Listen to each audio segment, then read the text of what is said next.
দেখো আগের দিন আমরা যে টেবিলটা করেছিলাম, ঠিক আছে, এই টেবিলের ডিজাইন, মার্জ সেল, এইগুলো তো আমরা দেখেছি, ঠিক আছে, টোটাল বার করা, পার্সেন্টেজ বার করা, কলম বার করা, এইগুলো ক্যালকুলেট করা, এগুলো দেখেছি। এবার হচ্ছে মার্জ সেল কী করে করলাম, ইনসার্ট করলাম, এগুলো হয়েছে।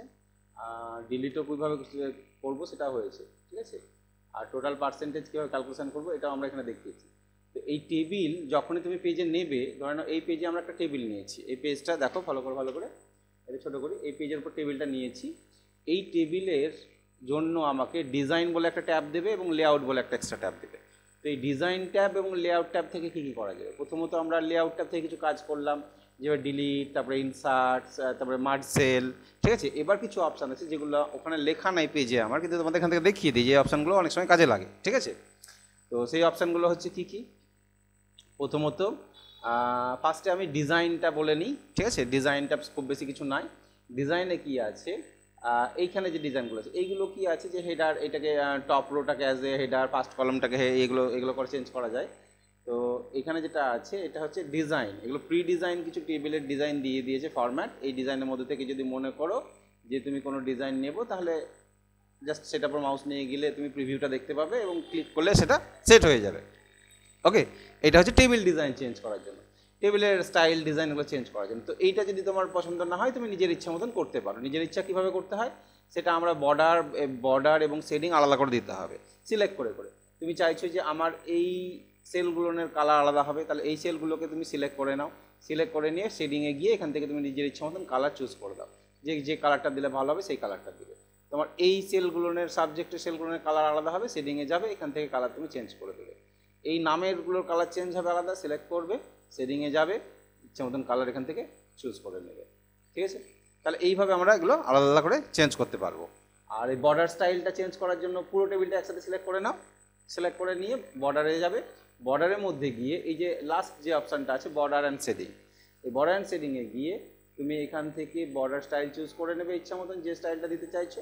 চুজ করার পর এখান থেকে ধরনের অন্য ধরনের বর্ডার স্টাইল নিয়ে আমি এইটা নিলাম, বর্ডার স্টাইল নিলাম, এবং বর্ডারের কালার যদি চুজ করবো মনে করো, সে কালার চুজ করে নেবে। একটা কালার চুজ করে নিয়ে এখানে দেখে নেবে যে অল বর্ডার হয়ে আছে কিনা, এই না হলে এটা তো অলে ক্লিক করবে, তাহলে এই অল বর্ডারটা আসবে। এইখানে প্রিভিউটা যদি না দেখতে পাও তাহলে তোমার টেবিলেও আসবে না, ঠিক আছে, যেটা আমরা প্যারাগ্রাফ বর্ডার বা পেজ বর্ডারে আগের দিন দেখেছিলাম, ঠিক আছে, আগের ক্লাসে।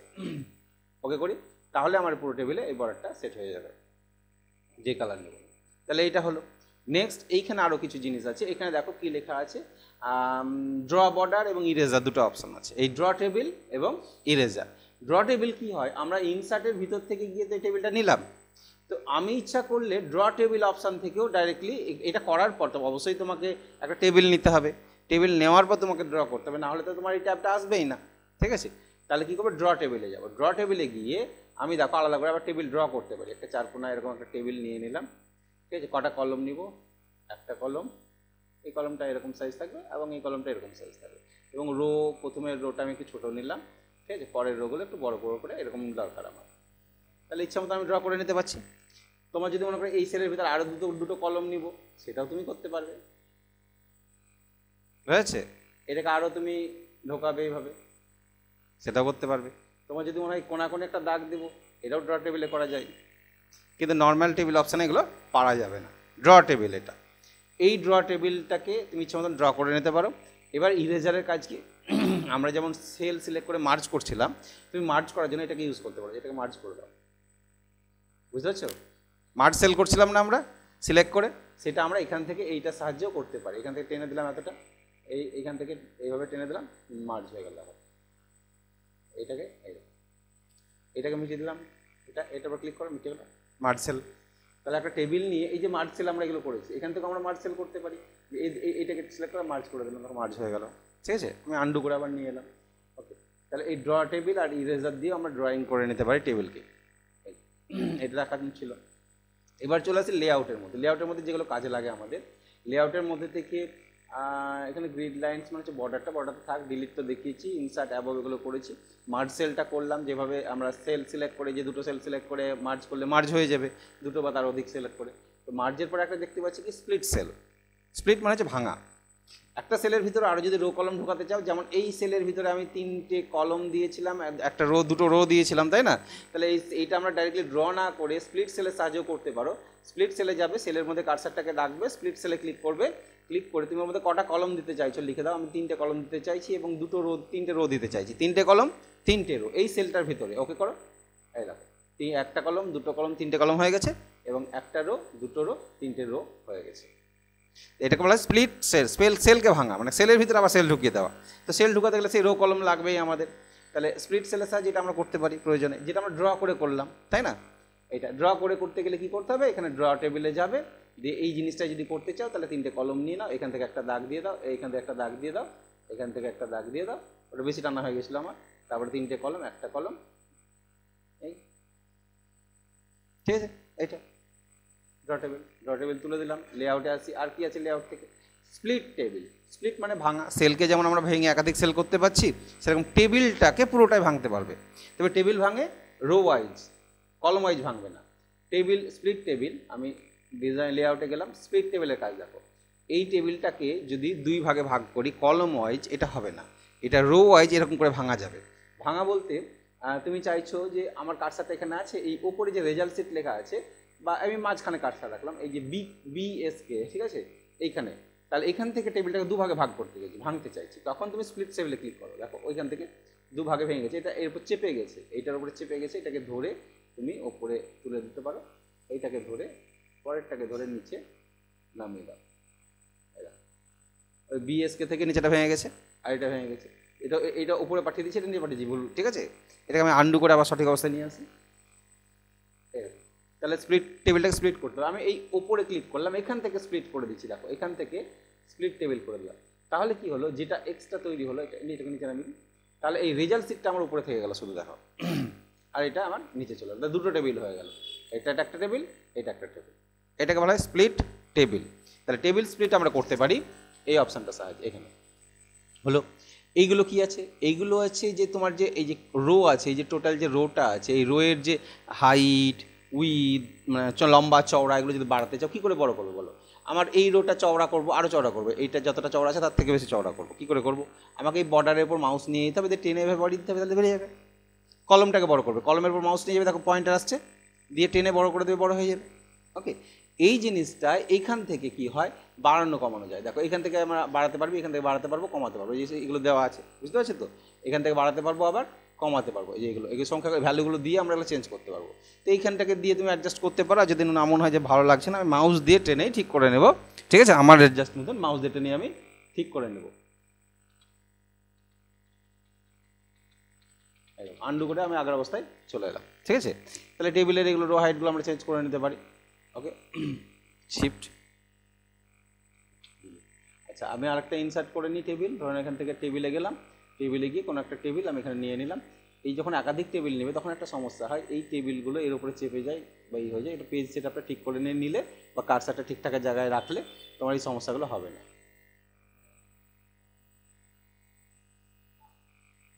ওকে, এই যে টেবিল নেওয়ার পর টেবিলে হাইট উইথগুলো ঠিক করতে পারবো। তারপরে একটা জিনিস দেখো, এইদিকে চলে আসি, এইটা এখানে একটা অটো ফিট বলে একটা অপশান আছে। অটো ফিটের কাজ কি, তুমি ধরো না এই ঘরে তুমি কিছু নাম লিখছো, একজন স্টুডেন্টের নাম লিখছো, নাম লিখতে লিখতে লিখতে লিখতে বড় হয়েছে, এই দেখো চলে যাচ্ছে, কলমটা অটোমেটিক বেরিয়ে চলে যাচ্ছে। এইটা অটো ফিট করা আছে বলে অটোমেটিক ফিট হয়ে যাচ্ছে, ঠিক আছে। এই অটো ফিট থেকে আমরা এগুলো অ্যাডজাস্ট করে নিতে, auto fit to content, auto fit to window, auto fit to column, fixed column with যদি করি তাহলে আমার কলম যতটা থাকবে তাই ধরো না কলম উইথ ফিক্সড করে দিলাম, ঠিক আছে।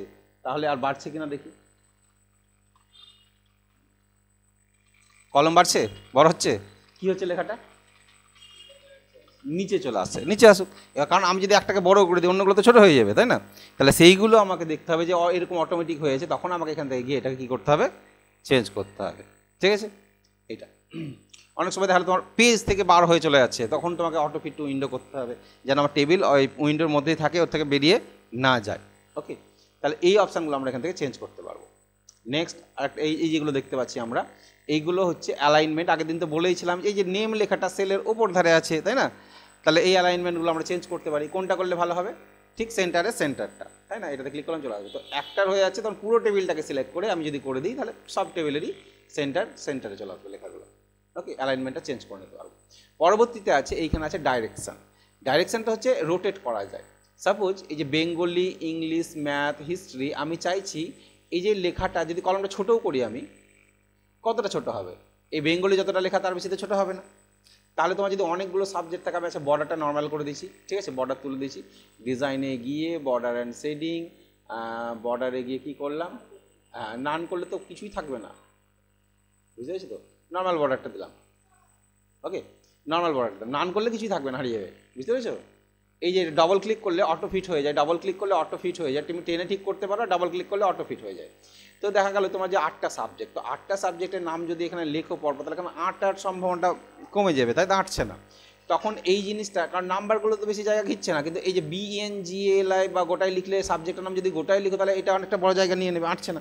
সেই ক্ষেত্রে আমরা একটা জিনিস করতে পারি, এগুলোকে সিলেক্ট করে নিয়ে রোটেট করে নিতে পারি। এই টেক্সট ডাইরেকশানে যাবে, দেখো এটা ঘুরে গেল, এটা এই ধারে ঘুরলো, এটা এইভাবে ঘুরলো, এই যে ঘুরে গেল এই জিনিসটা, হয়তো এই কলমের এই চওড়াটা বেড়ে গেল হাইটটা, কিন্তু এটাকে আমি আরও ছোটো করতে পারবো। দেখো এই এই এই বোঝা গেল? তাহলে আমি একাধিক সাবজেক্ট নিলে আমি সাবজেক্টের নামগুলোকে এইভাবে ঘুরিয়ে নিতে পারি, ঠিক আছে। এটাকে তো আরও ছোটো করা যাবে, এটাকে আমি আরেকটু ছোটো করে নিতে পারবো, এরকম। তাহলে আমার জায়গাটা যথেষ্ট লেগে গেছে। তাই টেক্সট ডাইরেকশান তুমি ক্লিক করবে সেলে, এই ডাইরেকশানে ক্লিক করবে, অটোমেটিক ঘুরবে। দেখো যে ধারে রাখবে এ ধারে রাখবে না, এধারে রাখবে না, আবার সোজা করে নেবে, ঘুরিয়ে নিতে হবে। টেক্সট ডাইরেকশানে রোটেট করা যাবে, ঠিক আছে, লেখাগুলোকে রোটেট করা যাবে। আর এই সেল মার্জিন কি, এই যে সেলটা আছে, সেলের ভিতরেও একটা মার্জিন থাকে, এটা কিন্তু পেজের মতন যেমন আমরা মার্জিন দিই না, সেলের ভিতরে একটা মার্জিন আছে। দেখো সেলের ভিতরে একটা মার্জিন, এই যে বাম সাইড থেকে এতটা আছে, ডান সাইড থেকে 0.08 আছে। এই মার্জিনটাকেও যদি একবার 0 করতে পারো, তাহলে লেখা একদম বর্ডার টু বর্ডার সেটে যাবে। নাহলে কি হয়, তুমি যতই লেখো সেলের মধ্যে একবারে শেষে গিয়ে পৌঁছাবে না। দেখো ঠেকছে, দাগে ঠেকছে লেখাটা, দাগে কি ঠেকছে? ঠেকছে না। কেন ঠেকছে না? কারণ এখানে মার্জিন দেওয়া আছে। তো এই মার্জিনটা অনেক সময় প্রয়োজনে আমরা কমিয়ে নিতে পারি, 0 করে দিতে পারি, বাড়িয়ে নিতে পারি, ইচ্ছা মতন করতে পারি। তো এই সেল মার্জিন থেকে সেল মার্জিনটা চেঞ্জ করতে পারবে। আর এখানে শর্ট আছে, শর্টের সাহায্যে এর আগে আমরা বলেছিলাম যে নাম বা নাম্বার ওয়াইজ সাজাতে পারি, অ্যাসেন্ডিং এবং ডিসেন্ডিং ওয়াইজ। অ্যাসেন্ডিং মানে হচ্ছে A to Z সাজবে, আর ডিসেন্ডিং মানে হচ্ছে Z to A সাজবে। এই যে নামগুলো লেখা আছে, তবে শর্টের একটা প্রবলেম হচ্ছে, যদি সেল মার্জ থাকে, এই যে তোমার মার্জ করা আছে না এখানে দুটো সেলকে, তাহলে শর্ট করা প্রবলেম। যদি মার্জ না থাকতো তুমি শর্ট করতে পারতে। কেমন আমি দেখিয়ে দিচ্ছি। এই লেখাগুলোকে কপি করে নিলাম, Ctrl+C, কপি করে নিয়ে ধরে নাও আমি এখানে বসিয়ে দিলাম, ঠিক আছে। এটাকে ডিলিট করে দিই, Ctrl+V, পেস্ট করে দিই। এখানে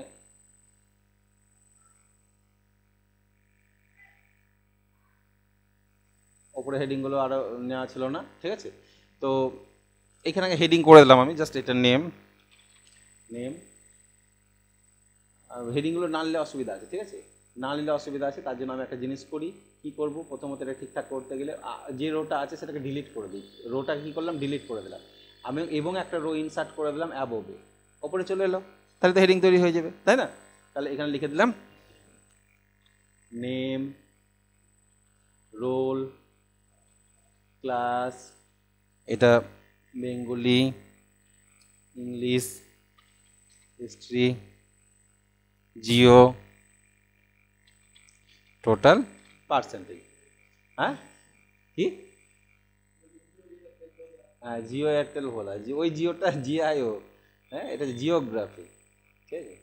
আচ্ছা এই যেটা নিয়েছি, এবার দেখো, এবার টেবিলে গিয়ে আমি যদি শর্টে ক্লিক করি, শর্টে যেই ক্লিক করলাম, ঠিক আছে, কোন কলমটাকে শর্ট করবা, কলম 1 না কলম 2, তার আগে একটা জিনিস দেখো, এই যে হেডিং আমাকে ডিজাইন দেখাচ্ছিল না এখানে, এই যে first column header row, first কলমটাকে হেডার রো, আর লাস্ট কলম এটা হচ্ছে হেডার রো ফার্স্ট কলম, ঠিক আছে। এটা টোটাল রো, ঠিক আছে, ব্র্যান্ডেড রো কলম, আচ্ছা থাক। এটা আমার পুরো টেবিলটা যদি সিলেক্ট করে নিই, ধরুন লেআউটে গিয়ে শর্টে ক্লিক করলাম, তাহলে এখানে আমাকে দেখো কলম 1, কলম 2, কলম 3 এরকম নাম দেখাচ্ছে, তাই না। এই দেখো কলম 1, কলম 2, কলম 3 এরকম নাম দেখাচ্ছে। তাহলে আমি শর্ট করব কি দিয়ে, আমি চাইছি যে ABCD করে সাজানো আছে, কি করে সাজাবো নাম। আচ্ছা ইংরেজিতে যারা ইয়ে পেয়েছে, ইংরেজিতে করি না, পরেরটা দেখি, হিস্ট্রি, জিওগ্রাফি। আচ্ছা জিওগ্রাফিতে যারা বেশি পেয়েছে, এই জিওগ্রাফিতে যারা বেশি পেয়েছে তারা প্রথমে থাকবে। এ 87 পেয়েছে, 47, 57, 77 এরকম আছে, তাই না? তাহলে আমি চাইছি জিওগ্রাফি ওয়াইজ শর্ট করতে, এই সাবজেক্টে যে বেশি পেয়েছে সে প্রথমে থাকবে, তাই না? তাই কত নম্বর কলমে আছে? 1 2 3 4 5 6 7, কত নম্বরে আছে? 7 নম্বরে। 8 9, 9টা কলম আছে, তাহলে 7 নম্বরে আছে ও। তখন আমাকে কি করতে হবে? শর্টে গিয়ে কলম 7টাকে চুজ করতে হবে। কলম 7 চুজ করলাম এবং নাম্বার আছে ওখানে একটা। নাম্বারে আমি কি করব? অ্যাসেন্ডিং করবো না ডিসেন্ডিং করবো বলো দেখি? বেশি থেকে ডিসেন্ডিং করতে হবে। নাম্বারে যদি অ্যাসেন্ডিং করে দাও তাহলে ছোট নাম্বার আগে চলে আসে, ঠিক আছে? তাহলে এটাকে ডিসেন্ডিং করতে হবে। এবার ওকে করো। তাহলে দেখো সমস্যাটা কি হলো, উল্টে গেল, টেবিলটা উল্টে গেল। কিন্তু আমি চাইছিলাম এই টেবিলের ফার্স্ট রোটা হবে হেডার রো, ঠিক আছে? তাহলে ফার্স্ট রোটাকে হেডার রো না করলে এই সমস্যাটা আসবে, ঠিক আছে? তাহলে সেই হেডিংটাকে যেন আমার ফিক্স রেখে দেয়, হেডিংটাকে যেন ফিক্স রেখে দেয়, আর অন্য কিছু যাতে চেঞ্জ না করে। ওকে, তার জন্য কি করতে হবে? তার জন্য তোমাকে ওই ডিজাইনে গিয়ে ওই অপশানটা সম্ভবত আছে, এখানে আমরা চেঞ্জ করে দিই। দেখি এটাকে হেডার রো করলাম। এবার শর্ট করে দেখি আসছে কিনা। শর্ট করলাম, তার কলম 7 descending. What can I find the short records? আচ্ছা, টেবিল সিলেক্ট করে শর্টে ক্লিক করলাম, তাও সম্ভবত সমস্যা হয়ে যাচ্ছে এখানে। ফার্স্টটাকে হেডিং ধরছে না কেন? হেডার রো, এই যে হেডার রোটাকে সিলেক্ট করতে হবে এখানে। এবার দেখি হচ্ছে কিনা। হ্যাঁ, এবার এসছে, ঠিক আছে? এইখানে একটা অপশান সিলেক্ট করতে হবে, কী লেখা আছে? Header rho. হেডার রো যদি করো তাহলে তোমার এটা ঠিক হয়ে যাবে। এবার দেখো সাবজেক্টের নামগুলোই চলে আসছে তোমার। হেডার রোটাকে ধরে নিয়েছে, নেম, রোল, সাবজেক্ট নাম চলে আসছে। তাহলে জিওগ্রাফি ওয়াইজ কী করবো? শর্টিং করবো এবং এটা ডিসেন্ডিং ওকে করো। তাহলে দেখো জিওগ্রাফিতে যে সব থেকে বেশি সে প্রথমে আছে, 87, 77, 57, 47, 44 আছে। রোল নাম্বার 1 5 3 2 4 হয়ে গেল। আবার বললাম যে রোল নাম্বার ওয়াইজ সাজিয়ে নাও, যেমন রোল নাম্বার ছিল সেরকম সাজিয়ে নাও। তাহলে কি করবে? তুমি ঠিক শর্টে যাবে, তাহলে এইটাকে হেডার রোটাকে সিলেক্ট করবে অবশ্যই। হেডার রো সিলেক্ট না করলে সমস্যা হয়ে যাবে, ঠিক আছে? দিয়ে জিওগ্রাফির জায়গায় রোল নাম্বার ওয়াইজ এইটাকে কী করবো? অ্যাসেন্ডিং না ডিসেন্ডিং করবো? অ্যাসেন্ডিং করবো, ছোটো থেকে বড়ো সাজাতে হবে। তাহলে 1 2 3 4 করে সেজে যাবে, 1 2 3 4। তাহলে দেখো টেবিলের ক্ষেত্রে শর্টিংটা খুব ভালো জিনিস, টেবিলের ক্ষেত্রে, ঠিক আছে? টোটাল ওয়াইজ, পার্সেন্টেজ ওয়াইজ কে বেশি পেয়েছে কম বেশি পেয়েছে, তাহলে টোটাল ওয়াইজ ডিসেন্ডিং করে নেবে, সেজে যাবে।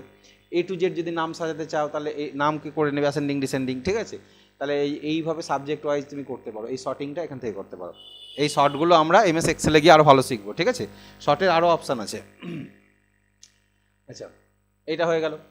আচ্ছা, এই যে রিপিট হেডার রো লেখা আছে, এই রিপিট হেডার রোটা কি? ওকে, এটাকে, এই টেবিলটা আমি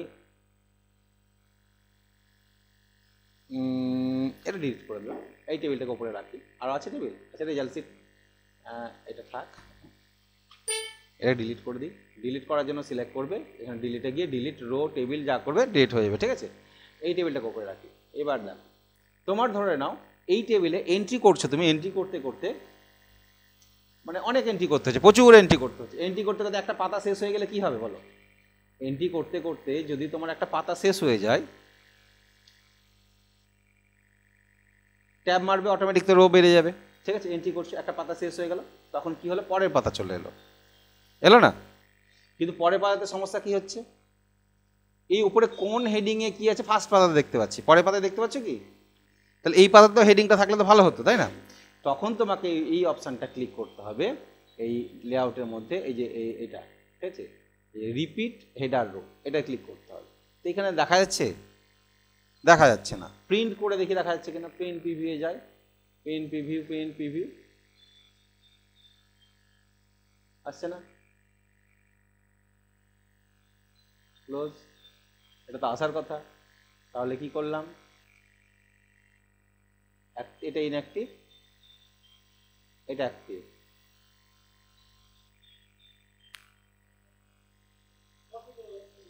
লেখাগুলোকে কপি করি, নাহলে কপি করে বসিয়ে দেওয়া তো যায়, হ্যাঁ ওটা তো যায়, কিন্তু ওটা তো উপায় নয়, ঠিক আছে?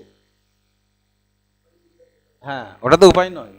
কপি করে তো আমরা বসাতেই পারি, কিন্তু সব ক্ষেত্রে হবে না কপি করা। তোমার যদি একাদশ পাতা থাকে, একাদশ পাতা প্রিন্ট হয়, সেক্ষেত্রে তুমি যদি কপি করতে চাও, তখন কিন্তু ওটা সমস্যা হবে।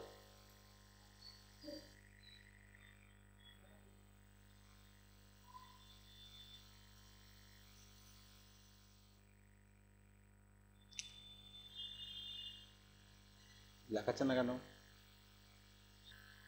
আচ্ছা, রিপিট হেডারটা তোমার ইয়ে করবে, ঠিক আছে? রিপিট হেডারটা দেখবে, আশা করি হয়ে যাবে, প্রত্যেকটা পেজেই চলে আসবে। যতগুলো পেজ তোমার টেবিল যদি বেরিয়ে যায় তাহলে এটা অটোমেটিক্যালি চলে আসবে। এবার যেটা আমি দেখাবো তোমাদের কনভার্ট, এই যে convert to text. Convert to text মানে কি, এই লেখাটা টেবিল থেকে তোমার পাতার পর নিয়ে আসতে চাইছে, মানে পেজে গিয়ে বসে যাবে, ঠিক আছে, পেজে গিয়ে বসে যাবে, তখন হয়ে যাবে কনভার্ট টু টেক্সট করলে এটা এখানে ট্যাব দিয়ে বা কমা দিয়ে বা কিছু দিয়ে বসাবে। তুমি চাইছো যে আমি এখানে মাঝখানে এই যে নাম আর রোলের মাঝখানে কিছু একটা সাইন দিবে, ঠিক আছে, কোনো একটা কমেন্টস দিবে বা আদার্সে গিয়ে তুমি বলে এরকম একটা মাইনাস সাইন দিবে বা কমা দিবে, আমি চাইছি কমা সাইন দেবো, ঠিক আছে, কমা সাইন দেবো বা এখানে মাইনাস বা কমা ইউজ হচ্ছে কি, হ্যাঁ কমা ইউজ করছি, ঠিক আছে, দিয়ে ওকে করলাম। তাহলে দেখো তোমার পাতাতে বসে গেল, এইগুলো নাম রোলের মাঝখানে কি বসানো আছে, কমা বসানো আছে, বুঝতে পেরেছো? তাহলে এইভাবে আমরা এগুলোকে কনভার্ট টু টেক্সট যে অপশানটা ছিল ওখান থেকে আমরা টেক্সটে কনভার্ট করে নিতে পারবো, কমা দিতে পারি। আবার তুমি যদি মনে করো যে না আমি এগুলোকে ট্যাব বসাবো, ট্যাব দিয়ে এটাও কনভার্ট টু টেক্সটে ক্লিক করে মাঝখানে একটা করে ট্যাব মানে ইয়ে করবে, মানে ট্যাব মানে হচ্ছে একটা করে ফাঁকা রাখবে, ওকে করো, দেখো এবারে বসিয়েছি একটা করে ট্যাব মেরে মেরে এইভাবে নামে টেক্সটে কনভার্ট করে দিচ্ছে, মানে পাতার পর নর্মালি এটা বসে যাবে, ঠিক আছে, কনভার্ট টু টেক্সট। তাহলে এইগুলো আমরা ইউজ করতে পারবো টেবিলের জন্য যা অপশান ছিল তোমাদের এখান থেকে দেখালাম, ঠিক আছে, ডিজাইন এবং লেআউটের ভিতর থেকে।